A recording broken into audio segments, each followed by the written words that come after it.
Commencer donc. Oui. Ok. Donc, bonjour à tous. On continue notre cours. On va parler maintenant du traitement des tumeurs bénignes et pseudo-tumeurs des maxillaires. La découverte et l'identification d'une tumeur maxillomandibulaire implique une authentique réflexion, comme on a vu dans les autres chapitres diagnostiques, basée sur des arguments cliniques et iconographiques. Cette réflexion diagnostique permet le plus souvent d'opter pour une solution thérapeutique chirurgicale, en général conservatrice, dans l'attente de certitudes anatomopathologiques. Quel est le but de ce traitement, ou le but en général de cette chirurgie? C'est d'extraire la tumeur de façon complète afin de stériliser le foyer tumoral, éviter toute récidive et guetter les éventuelles complications. Il faut s'acharner à dépister une éventuelle récidive et la traiter, minimiser les dégâts esthétiques et restituer la fonction et améliorer la qualité de vie du patient. Quels sont les moyens thérapeutiques qu'on va utiliser pour arriver à notre traitement? On va commencer par parler des moyens de traitement médical. Il est nécessaire en adjuvant pour tout acte chirurgical, avant et après l'acte opératoire. On a les antibiotiques et les solutions antiseptiques qu'on utilise dans la chirurgie buccale afin de stériliser et d'avoir une hygiène bucco-dentaire indispensable pour une bonne cicatrisation des voies d'abord. Les anti-inflammatoires afin de diminuer l'œdème. La corticothérapie aussi, mais cette corticothérapie, elle peut être aussi utilisée dans certaines formes de granulome éosinophile. Et les antalgiques pour diminuer la douleur lors des suites opératoires. Le traitement chirurgical, qui est la base du traitement de ces tumeurs et pseudotumeurs des maxillaires, donc bénignes des maxillaires. On dispose de deux méthodes d'exérèse, l'une conservatrice des structures saines alentour de la tumeur, en général ce qu'on appelle l'énucléation, l'autre radicale où on va faire une résection à distance de la tumeur, tant au niveau de l'os que parfois au niveau des parties molles avoisinantes. Pour la chirurgie conservatrice, c'est le traitement qui est préconisé pour la plupart des tumeurs bénignes des maxillaires. Donc, elle est surtout utilisée pour les lésions kystiques et elle permet de préserver, comme on l'a dit, les dents et le maximum de tissus osseux, souvent pratiqués par voie vestibulaire selon l'extension des lésions. Donc, comme vous voyez, donc, sur cette formation kystique maxillaire droite, après incision de la muqueuse et trépanation, donc on va cliver très progressivement la lésion à l'aide d'un décolleur et après on va l'extraire. Parfois, l'énucléation est complétée par une cryothérapie des parois osseuses. On va faire un lavage abondant au sérum physiologique. Ceux qui préconisent l'application d'eau oxygénée, d'acide acétique, afin d'irriter chimiquement d'éventuels reliquats tissulaires. De préférence, la cavité est laissée vacante, donc un caillot son camp aseptique s'installe et c'est lui qui va induire l'ostéogenèse. Ce traitement chirurgical conservateur est le deuxième type, c'est le curetage appuyé. C'est un geste qui est complémentaire de l'énucléation. Il va éliminer d'éventuels reliquats tissulaires réservés aux seules parois épaisses. Troisième forme de traitement, c'est la marsupialisation et le drainage. Le principe, c'est de mettre en communication la lumière kystique de la cavité orale et la cavité orale par un drap. Cette énucléation, son but est de réduire le volume du kyste. En général, 6 à 12 mois est considéré nécessaire afin de réaliser l'énucléation ultérieure du kyste après avoir diminué son volume. Et l'examen tomodensitométrique va nous permettre de définir le meilleur moyen, le meilleur moment pour procéder à l'énucléation. Les indications sont surtout les lésions de grande taille dans les kératokystes ou éventuellement aussi les amyloblastomes. Donc, on va, comme dans ce cas-là, on va enlever une partie supérieure du kyste. Donc, dans ce cas-là, c'est un amyloblastome. Donc, c'est nécessaire aussi pour faire une étude histopathologique et savoir quel est le type histologique de l'amyloblastome qui va aussi nous guider dans notre traitement. Et aussi, il faut stériliser donc, la paroi du kyste, le kyste par l'irrigation avec de l'hydrogène peroxyde, de la chlorhexidine, et ceux qui mettent de la gentamicine dans la paroi de ce kyste. Maintenant, le traitement conservateur, comme on l'a dit, il concerne les organes dentaires. Ainsi, on va faire, premièrement, ça concerne les dents qui sont mobiles avec un délabrement excessif sans possibilité, on va les extraire. Après, on va faire un test de vitalité. Maintenant, pour les dents qui sont déjà mortifiées et qui sont au-dessus du kyste, donc qui sont sous-jacentes du kyste. Et on doit faire un traitement canalaire avant l'acte. Au cours de l'acte, lorsqu'on va faire une énucléation du kyste, on va en même temps faire une résection apicale associée. Maintenant, si les dents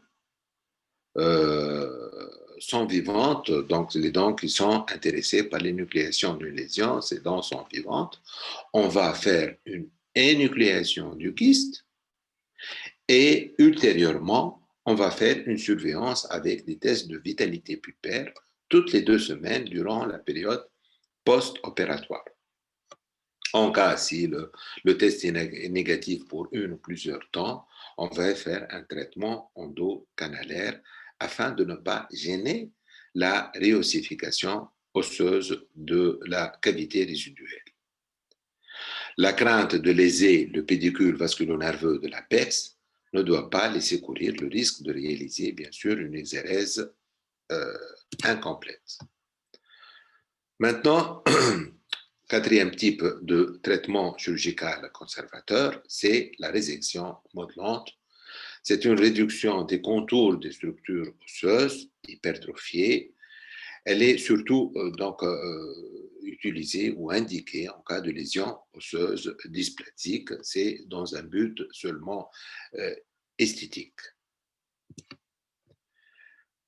Deuxième type de traitement, c'est la résection osseuse radicale. Donc, on va faire une exérèse tumorale en zone saine, à large des limites de l'envahissement de l'os et des parties molles avoisinantes. C'est une chirurgie qui est beaucoup plus lourde. Elle est indiquée pour les lésions extensives avec un effondrement des corticales. En cas d'aspect plurifocal disséminé de la tumeur, donc au niveau des parties molles, ou en cas de récidive après un traitement conservateur tel l'énucléation.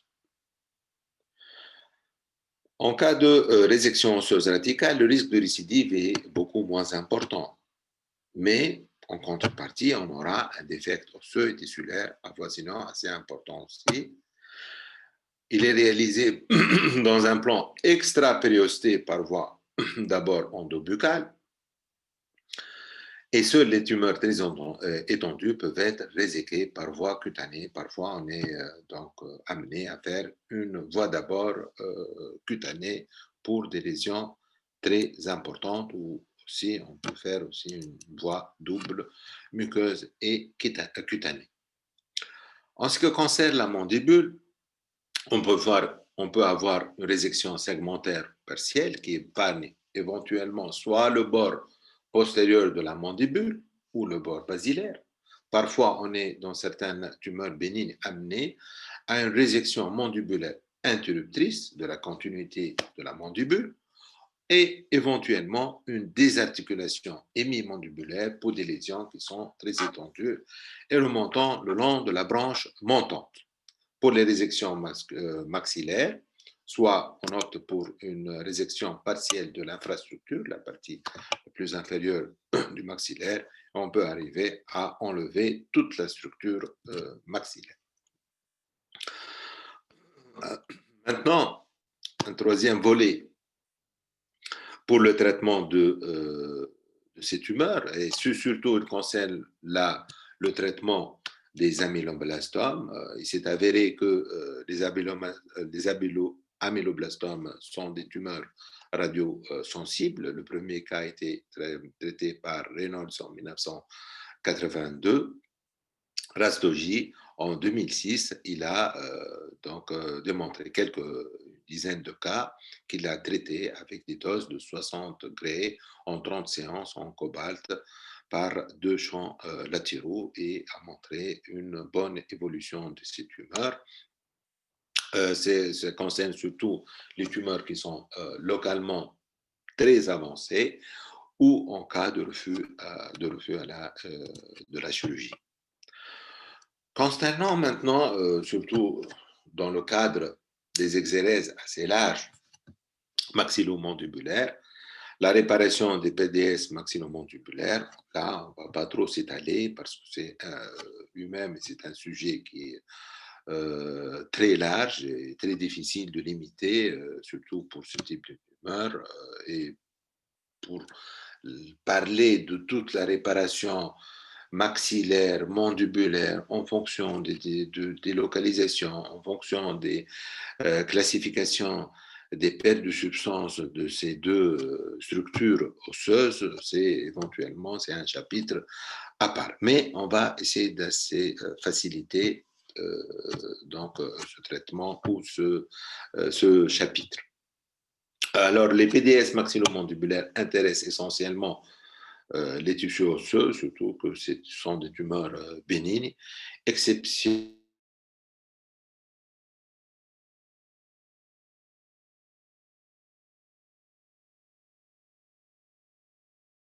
sont responsables, ces PDS, de préjudices fonctionnels esthétiques et ces préjudices qui vont guider l'indication thérapeutique, donc réparatrice. Devant toute PDS maxillomandibulaire, on va en général se poser deux questions. Quand réparer et comment réparer? Quand réparer? Il y a ceux qui préconisent une réparation immédiate de la tumeur, réparation immédiate donc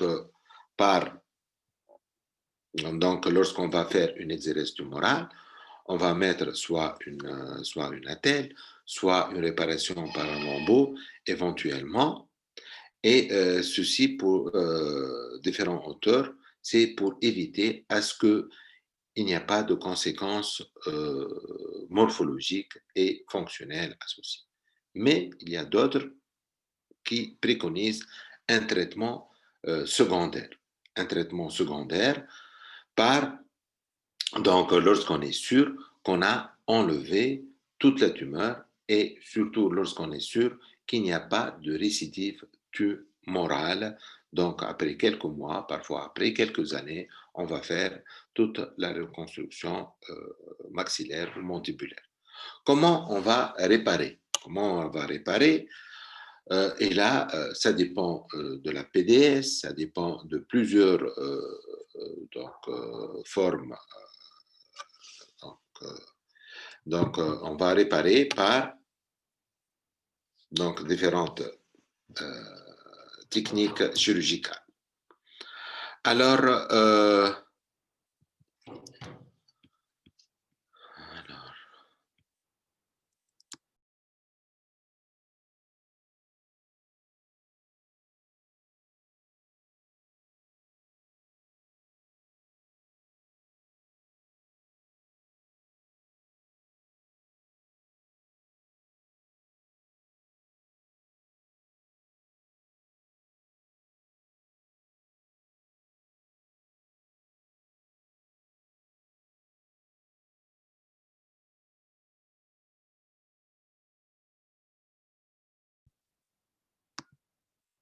Alors, on continue notre cours. Maintenant, concernant la réparation des pertes de substances mandibulaires, diverses méthodes de reconstruction de la mandibule ont été rapportées. On va parler de la plus simple, donc parfois, si on évite une reconstruction immédiate, on va mettre des attelles en général en titane et ou éventuellement, donc on peut mettre un greffon osseux, le plus souvent d'origine iliaque, il sera fixé par des attelles ou par des mini-plaques vissées.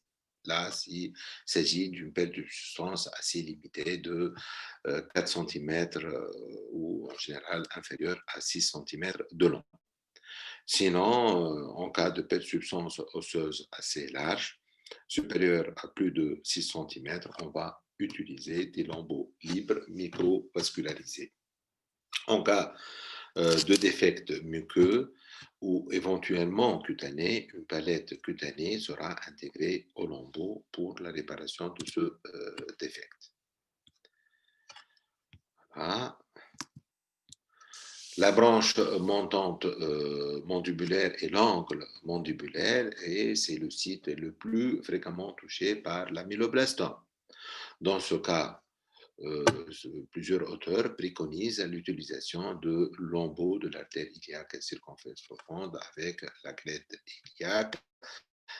C'est un lambeau qui a l'avantage d'avoir un volume osseux important, une courbure naturelle de l'os qui peut parfaitement restaurer les contours du corps mandibulaire et permettre une réhabilitation d'un plan dentaire.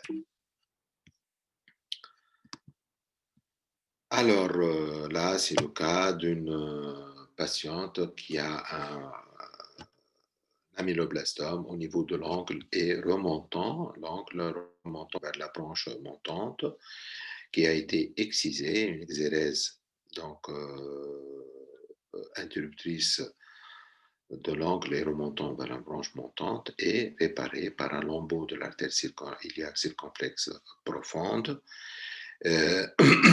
maintenu par une attelle au niveau du beurre basilaire pour une bonne prise du lambeau libre.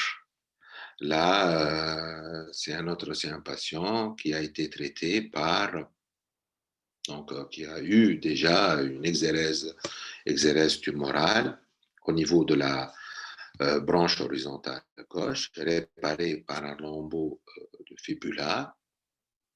Donc, mais après quelques années, il a montré une récidive au niveau de la tumeur et repris secondairement une exérèse tumorale interruptrice, donc au niveau de la région, au niveau de la branche horizontale, et réparé par un deuxième lambeau du péroné libre. Le lambeau du péroné libre du péroné il est préférable il va permettre pour sa longueur, il donne un segment osseux et aussi il a un large un pédicule qui est assez lent qui va permettre une anastomose vasculaire donc assez facilement.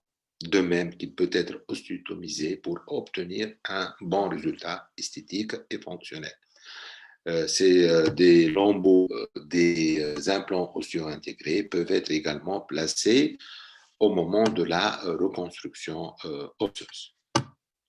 La réhabilitation pour les pertes de substances maxillaires.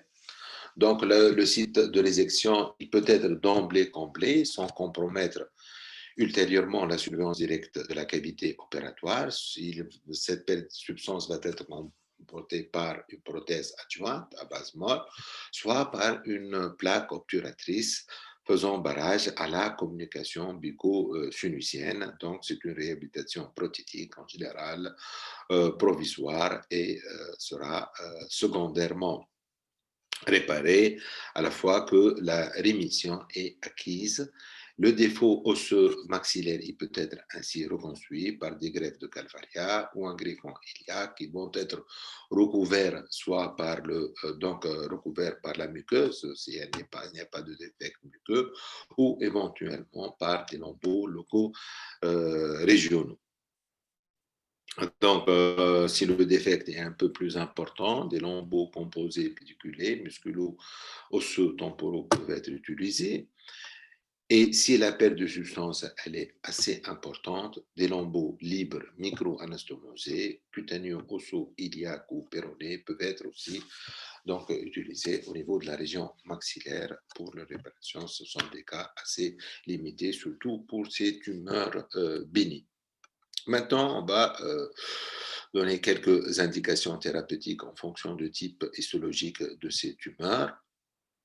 Euh, ces indications thérapeutiques ils seront précisées en tenant compte d'une série d'éléments d'inégale importance et qui veut être étudié au cas par cas, l'âge du patient, la nature histologique de la tumeur, suspicion clinique et radiologique et parfois d'éventuelles biopsies peuvent être réalisées en cas de doute, le volume, le volume, l'extension de la tumeur, est-ce qu'il s'agit d'une tumeur unie ou multifocale, la localisation du processus au maxillaire mandibulaire, dans quelle région maxillaire et dans quelle région mandibulaire se situe cette tumeur, surtout mandibule, branche montante, branche horizontale, au niveau de la région antérieure, postérieure, etc. Donc, tous ces éléments doivent être étudiés. Donc, d'éventuellement aussi retentissement fonctionnel, esthétique qui seront engendrés par l'exérèse tumorale, les habitudes aussi du praticien, différents lambeaux qu'il peut utiliser pour la réparation éventuelle. Maintenant, pour les kystes épithéliaux odontogéniques, on va parler de kératokyste ou le kyste épidermoïde. S'il s'agit d'une lésion unikystique, donc on va faire une élucidation complète. Là, comme c'est le cas chez ce patient, qui présente une lésion au niveau de l'angle et au moment de la branche montante. On voit au niveau du scanner qu'il y a une lésion kystique qui est bien limitée, avec une effraction au niveau de la corticale interne de la mandibule, sans envahissement des parties molles. Là, on a fait une énucléation du kyste et après 6 mois, on voit un début de réossification osseuse. Il n'y a pas de récidive tumorale après quelques années de surveillance. Pour les lésions maintenant qui sont multikystiques, les lésions polygyodiques du kératokyste, ils nécessitent un traitement un peu plus agressif puisque c'est une tumeur ou plutôt c'est un kyste qui a une réputation récidivante. Le traitement, il est chirurgical, dans ce cas-là, radical. Donc, on va aller à 1,5 des limites de la lésion. Et pour certains préconisent donc un traitement au début conservateur et après on peut faire un traitement radical, mais personnellement, je préfère faire pour les lésions en cas d'extension importante, en cas de d'essence des parties molles à une exérèse un peu plus large.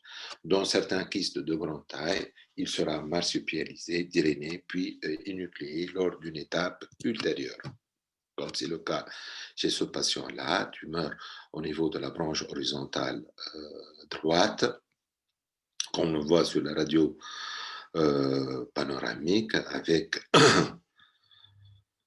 donc allant de la canine jusqu'à la 47 et une effraction au niveau de la corticale externe sans envahissement des parties molles aux alentours. Donc, ce patient, il a bénéficié d'une résection tumorale non interruptrice allant de la 32 jusqu'à la 47. Voilà, 47, et en préservant la corticale, donc préservant le bord basilaire. Il n'y a pas eu de, donc c'est un kératokyste, donc confirmé par l'étude histologique. Il n'y a pas de récidive du kératokyste après quelques années d'évolution. Une réhabilitation prothétique provisoire a été réalisée permettre une bonne fonction masticatrice et donc un meilleur aspect esthétique du patient. Maintenant, pour les kystes dentigères, là, en général, on doit faire une énucléation du kyste et on va extraire la dent qui est incluse avec une surveillance radiologique assez rigoureuse après. Les kystes dentigères, là, c'est un cas donc, bibliographique. L'auteur, il a fait une marsupialisation du kyste et une perforation au niveau du sommet. Et après 6 mois, il a remarqué une éruption dentaire spontanée, tout simplement par une marsupialisation du kyste.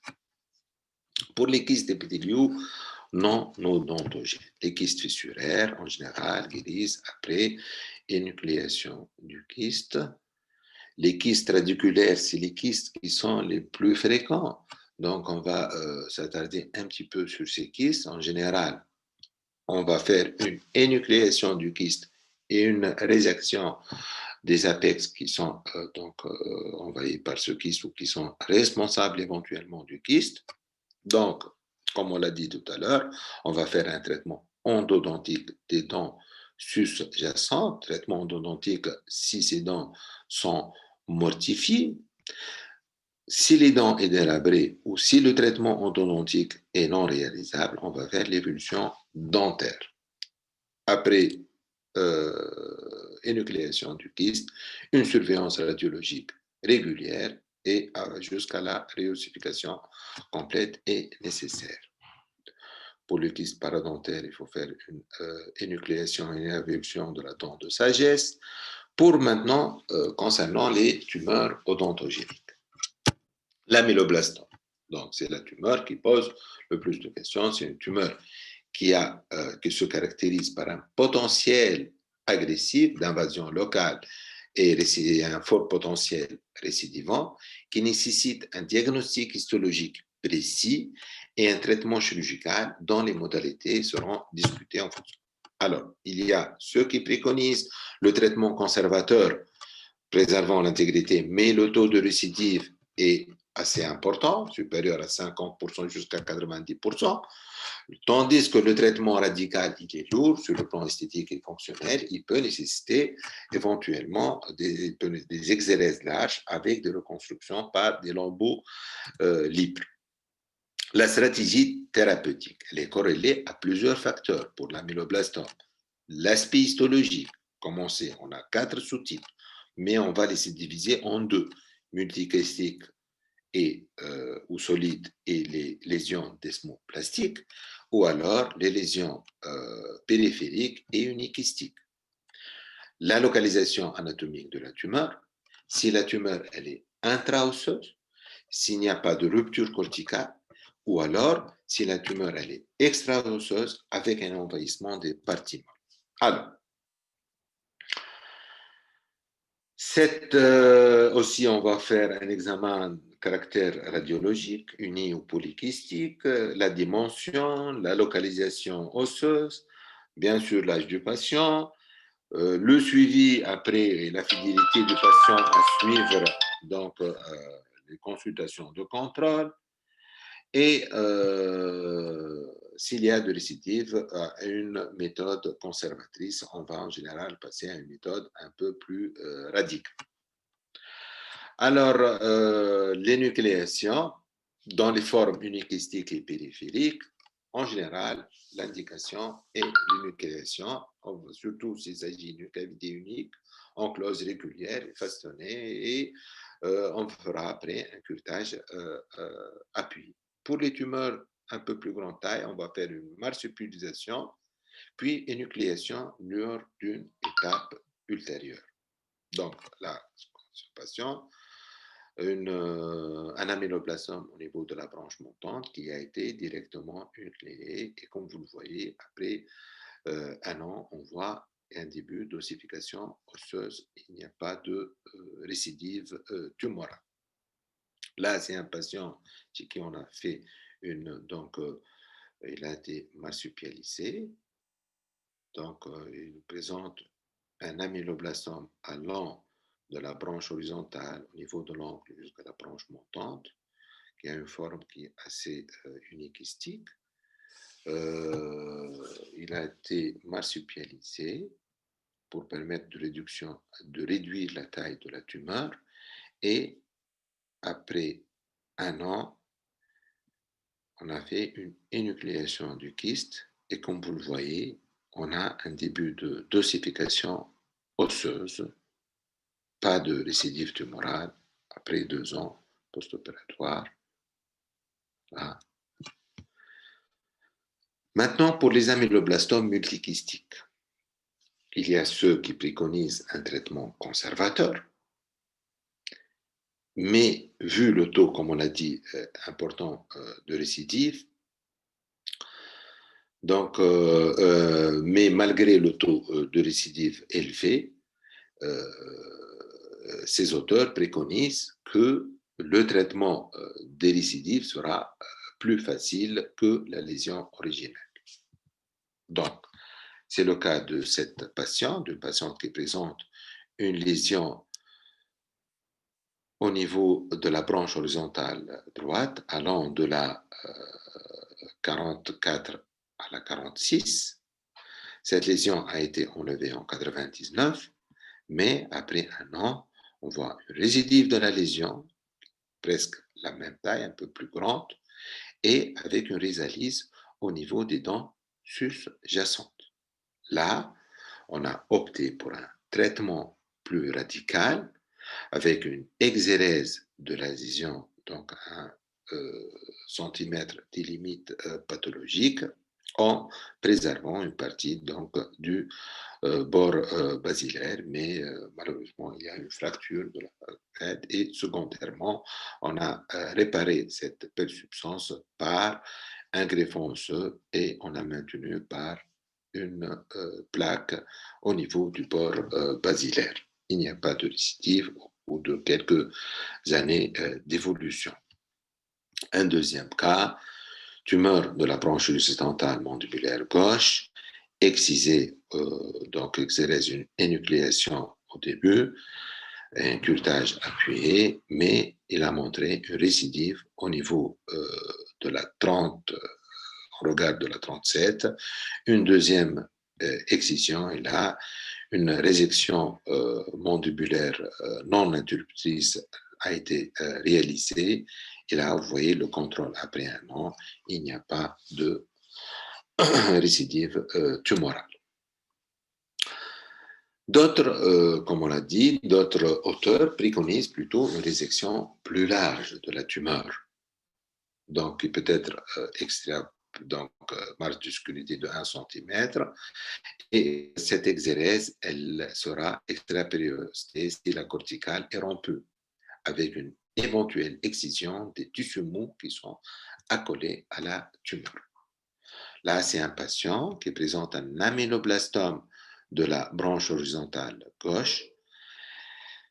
Alors, avec une rupture des corticales externes et internes, envahissement des parties molles, là, une exérèse chirurgicale radicale a été réalisée allant de l'angle mandibulaire gauche jusqu'à la région parasymphysaire droite, et la réparation du défect osseux a été faite immédiatement par un greffon osseux iliaque maintenu par des plaques ou des attelles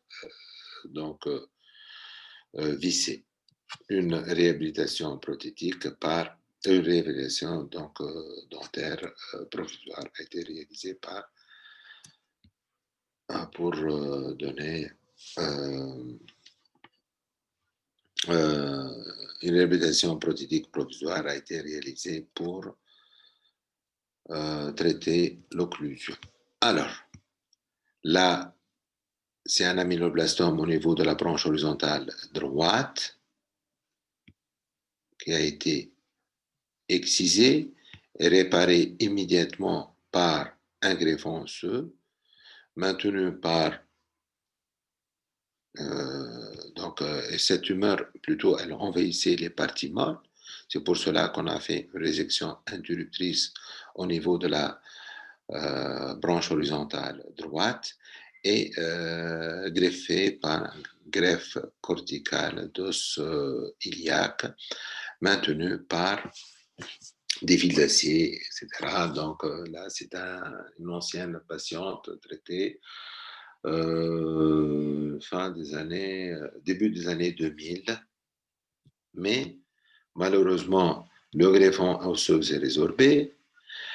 Il y a eu une surinfection au niveau de la région en regard de la branche horizontale droite, une communication externe avec une fistule cutanée, et on était amené à tout réséquer, à réparer donc ultérieurement par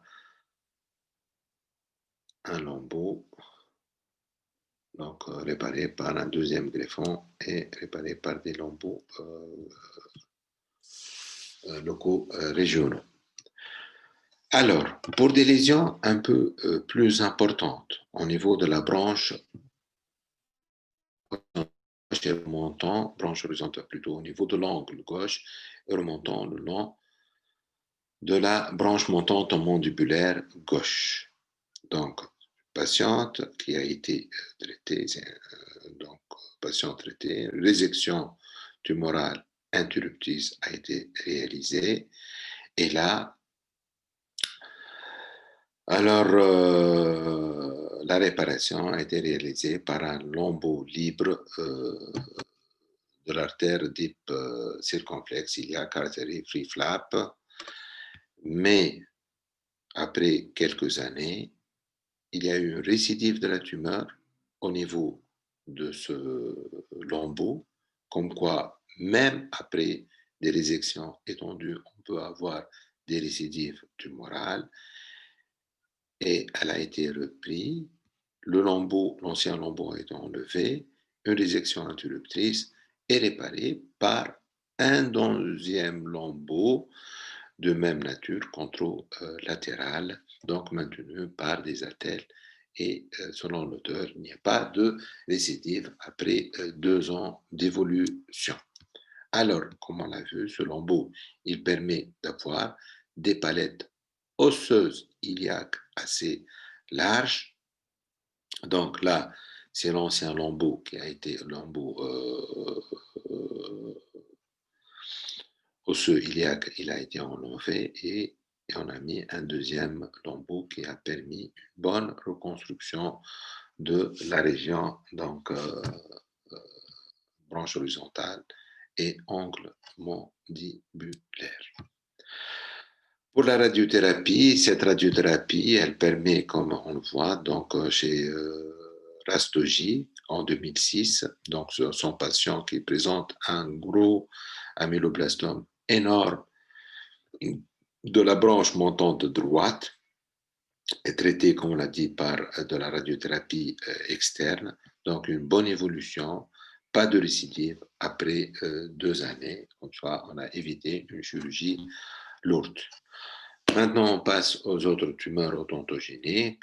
Le tumeur odontogénique épidermoïde, au niveau de la mandibule, en général, on fait des méthodes conservatrices. On va faire une énucléation de même. Donc, au niveau maxillaire, on va faire des résections un peu plus larges.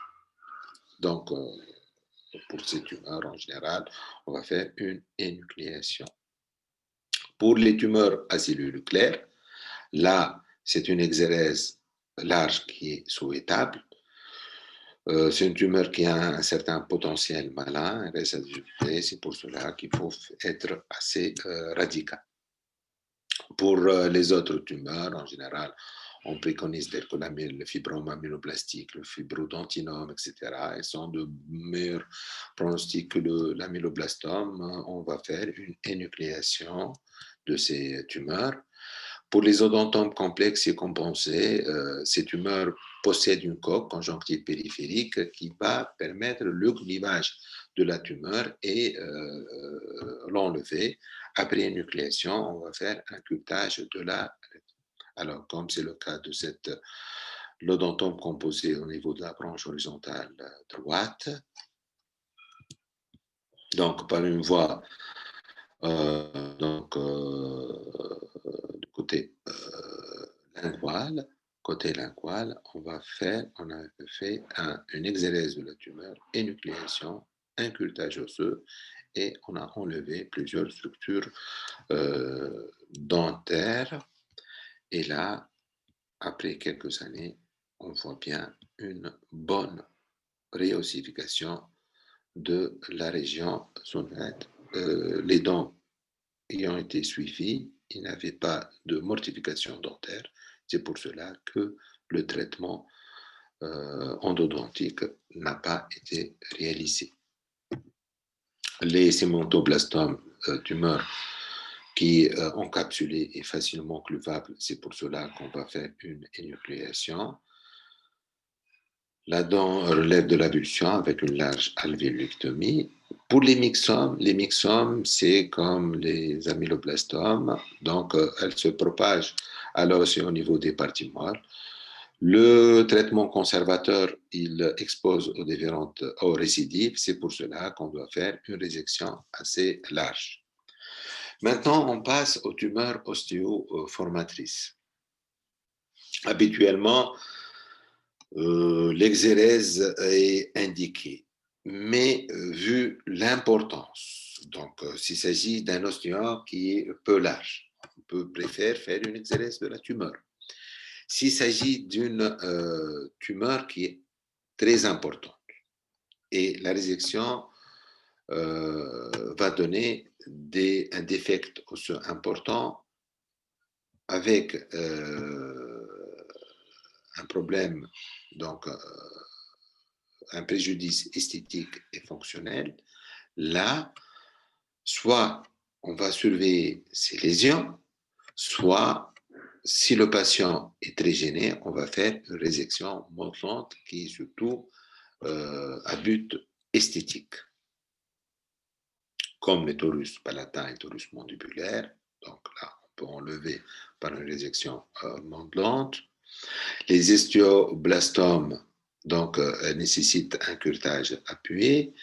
Les ostéomes ostéoïdes, il faut faire une résection complète, donc, mais en général non entreprise au niveau de la mandibule. Pour les lésions ostéofibreuses et les dysplasies fibreuses, en général, s'il y a une compression des structures nerveuses, là, on doit faire une décompression, telle que le nerf optique qui sera donc comprimé, on va faire le décomprimer. Donc, si le C5-2 ou un autre nerf est comprimé, on va le décomprimer chirurgicalement. C'est dans un but donc fonctionnel et pour ménager ce nerf et diminuer les douleurs et les dysfonctionnements. Ou alors, s'il y a un préjudice esthétique, on va faire une exérèse modelante. Donc, on passe dysplasie fibreuse. Au début, on va commencer, surtout si ces dysplasies fibreuses surviennent chez des sujets, donc en général, c'est des sujets jeunes, on va faire une surveillance simple. Parce que, comme on l'a vu tout à l'heure, ou dans la partie clinique, ces dysplasies évoluent en plusieurs. Donc, au début, ils vont augmenter assez rapidement, puis ils vont se stabiliser, ou parfois ils vont diminuer de taille. Donc, on va attendre la fin de la croissance, jusqu'à une éventuelle stabilisation du processus dysplasique. Et là, on va essayer, en fonction de la demande du patient, de faire une exérèse modelante ou non, chirurgie modelante. Elle expose éventuellement au récidive, cette chirurgie modelante, mais tout de même, la reprise chirurgicale, elle est possible sans aucune augmentation de l'activité de la lésion, ni de risque de dégénérescence. Là, on passe assez rapidement. Pour les chondromes et chondroblastomes, c'est une tumeur bénigne et récidivante. Elle concerne essentiellement l'ATM et elle nécessite un trait exérèse chirurgical élargi, comme chez cette patiente qui présente un chondrome donc, au niveau du condyle mandibulaire droit, excisé, confirmé. Donc, on a fait une condylectomie et on n'a pas réalisé donc, de greffon au niveau de la branche montante. Juste, on a fait une rééducation fonctionnelle. Donc, ce qui a permis d'améliorer la symétrie faciale chez la patiente. Et on voit très bien, c'est comme donc, le même effet, la même conséquence qu'une asymétrie faciale qui est due à une hypercondylie. Donc, déviation du point intensif, le point intensif qui s'est amélioré, donc spontanément amélioré. Voilà. Les fibromes desmoïdes qui nécessitent une résection large. Il y a une récidive dans 25% d'un traitement conservateur. Il faut une excision assez large. Pour les tumeurs, pseudotumeurs riches en cellules géantes, en général, pour les granulomes centrales à cellules géantes, on préfère l'énucléation, curetage du tissu périlésionnel. En général, il permet la guérison sans récidive. Donc, on va essayer de préserver les organes dentaires si elles ne nuisent pas à la qualité de l'exérèse et les structures osseuses, même s'ils sont amincis. Donc, en plusieurs cas, c'est ce patient, exérèse de tumeur, la dernière molaire a été excisée, a été extraite parce qu'elle était mobile. Pas de récidive après quelques années. Les tumeurs à cellules géantes, tumeurs vraies à cellules géantes, elle sera réséquée largement, tissu voisin, et afin de diminuer le risque de récidive et de transformation maligne. Pour les tumeurs brunes de l'hyperparathyroïdie, c'est surtout de traiter l'hyperparathyroïdie. Donc, la correction de cette hyperparathyroïdie peut régresser spontanément les lésions. S'il s'agit d'une hyperparathyroïdie primaire, adénome, hyperplasie, révèle une chirurgie d'exérèse des glandes parathyroïdiennes, donc on va faire une parathyroïdectomie. Si dans les cas d'hyperparathyroïdie secondaire, on va normaliser le bilan phosphocalcique. Les lésions maxillofaciales, si elles persistent après avoir traité l'hyperparathyroïdie, ils peuvent être donc éventuellement excisés chirurgicalement. C'est le cas de cette patiente qui présente une double localisation pterygienne au niveau du menton et au niveau de la région frontale, une lésion qui est très grande, donc avec un envahissement au niveau des parties molles, une deuxième lésion frontale. Et voilà, du côté en endobuccal, on voit bien une exposition osseuse, donc due à une exposition osseuse. Là, après une parathyroïdectomie, après 1 mois et demi seulement de la parathyroïdectomie, on voit très bien une diminution spectaculaire de la lésion, qu'il soit génienne, mentale, et une cicatrisation spontanée de la muqueuse. Voilà, une autre patient, lésion maxillaire assez étendue, comme on le voit sur le scanner, fenêtre osseuse et partie molle, après parodectomie. Donc, après parodectomie, donc on voit bien que cliniquement une réduction de la tumeur et cicatrisation de la muqueuse, que radiologiquement, le scanner avant et après parathyroïdectomie, on voit très bien la réduction de la taille de la lésion. Pour le chirurgisme en général, c'est la surveillance, puisqu'il évolue, donc il augmente jusqu'à l'âge de 7 ans, une stabilisation à la puberté et une régression parfois jusqu'à l'âge adulte. C'est pour cela, en général, dans le chirurgisme, on va surveiller, c'est l'abstention thérapeutique. Le geste chirurgical peut être indiqué pour une avulsion dentaire éventuellement en cas de mobilité ou s'il reste des déformations avec un retentissement esthétique inacceptable. Pour les autres tumeurs, les tumeurs vasculaires Donc, pour les fistules artério-veineuses, on va mettre un ballonnet, des fistules avec embolisation. Pour les malformations artério-veineuses, donc, cette embolisation, elle va s'épuiser avec le temps. C'est pour cela qu'il vaut mieux faire une exégèse chirurgicale avec 3 jours. Bon, 3 jours, c'est un peu trop, peut-être après 24 heures, maximum 48 heures après l'embolisation vasculaire, afin qui est nécessaire pour diminuer l'hémorragie péropératoire. Donc, comme je, par exemple, qui présente une malformation, malformation vasculaire au niveau de la branche horizontale gauche, avec une extension au niveau des parties molles, là, avec une lésion qui est ostéolytique, la corticale qui est rompue, la corticale externe. Donc là, au niveau de la flèche, on voit bien l'émergence du nerf alvéolaire inférieur.